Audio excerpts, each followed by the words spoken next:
jam sot këtu për të kërkuar dorëheqjen e menjëhershme të Edi Rams dhe Lubi Ballukut nga postet e tyre. Çdo ditë që kalon,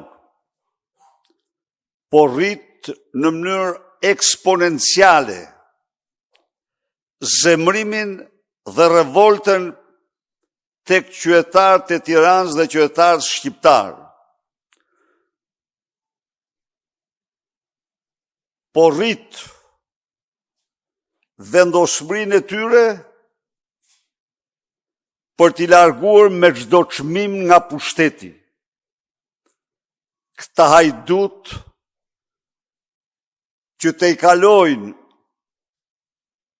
me vjedhjet e fondeve dhe pasurive publike të gjitha vjedhjet që janë bërë në 113 vjet të shtetit shqiptar.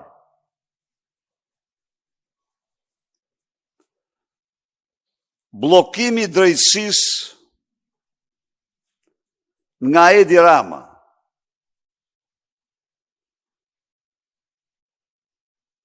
refuzimi për heqjen e imunitetit dhe arrestimin e Lubi Ballukut,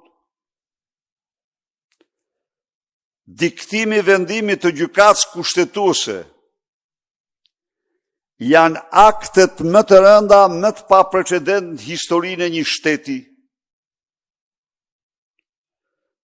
Është poshtrimi më i madh që u bëhet qytetarëve shqiptar, duke u thënë atyre se ne ju kemi vjedhur, ju vjedhim dhe do t'ju vjedhim, sepse jemi mbi ligjin, mbi kushtetutën,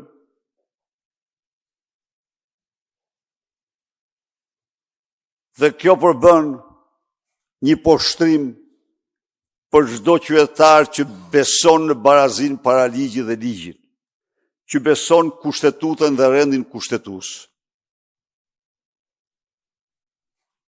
Edi Rama, përgjegjësitë i ka dhe shumë më të rënda se sa Lubi Balluku. Sepse nëse ata vërtet kanë vjedhur shpërnduruar miliarda në veprat publike,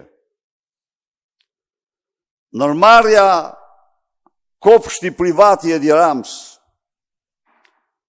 akshi, nuk është kontrolluar nga Lubi Balluku.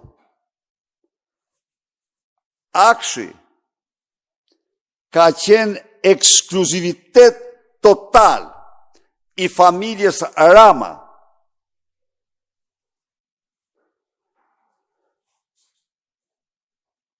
Në dosjen e Akshit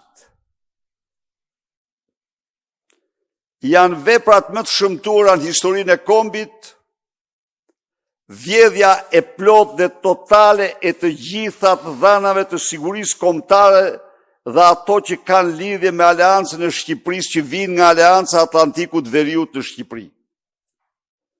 Kalimi këtyre dhënave në duar të bandave dhe armiqve të betuar të kombit shqiptar dhe NATO-s. Dosja e Akshit nuk është pra vetëm dosja e vjedhjes së qindra milionë eurove nëpërmjet baxhanakut të tij në Aksh, të ndërmend në Aksh dhe implikimit siç tregojnë regjistrimet të bashkëshortës së tij në përcaktimin e fituesve,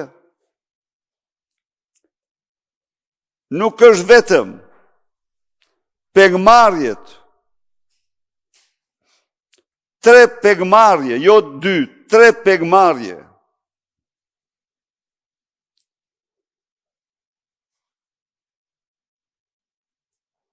Geron Meçe me 12 gusht.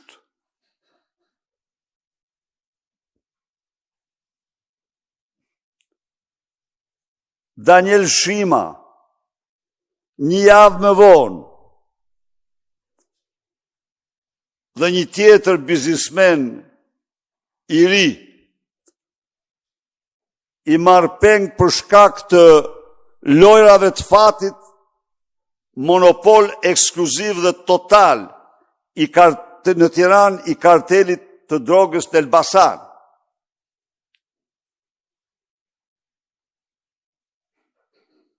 Edi Rama, që bëri dje avokatin Mjeran të Lubiz Bis, si pas të cilit prokuroria ka akuzua atë për përdorim në fondeve, përgëzoi një gazetar, i cili shkruante se Rama ka përdor aty gjuhën orwelliane, ku vjedhja shefit quhet përdorim, ku plaçkitja quhet mbikëqyrje nga shefi. Edi Rama pretendonte se mira e tij, apo linda e tij, linda e dytë e tij, se i kanë asist të trija me linda, Belinda, Mirlinda, Linda. Merë vesh tani se si koincidenca, se si i mbledh fatit të trija në një rreth të kuq. Në një rreth të kuq. Se Mirlinda po akuzohet se ka përdor fonde, po ka mbrojtje më të turp, më kriminale më të turpshme se kjo. Po si mund të akuzoj se ke përdor fonde? Si mund të akuzoj se ka përdor fonde? Akuzoj se ka vjedh fonde, se ka drejtuar një organizat kriminale me Ergysagasin, me koordinatorin e tij, dhe se fondet kanë shkuar që të gjitha në familjen mafioze Rama, familjen super mafioze Rama. Ndaj dhe, për ta mbyllur dhe njëherë, jep dorëheqjen sa më parë. Je i pa shpresë. Qytetarët shqiptar janë të zemruar, të revoltuar kundra tejet dhe të gatshëm të paguajnë çdo çmim për largimin tuaj. Së dyti, duhet të përshëndes përzemërsisht qytetarët e Vlorës për protestet e tyre dinjitoze, qytetare, për fibrën e tyre qytetare, që reaguan në mënyrën më të fuqishme, ja u zun galan në fyt zyrtarëve makut, që kanë vjedh fondet e furnizimit tyre me ujë, fondet e ujësillësit, dhe ishin mbledh të festonin me to.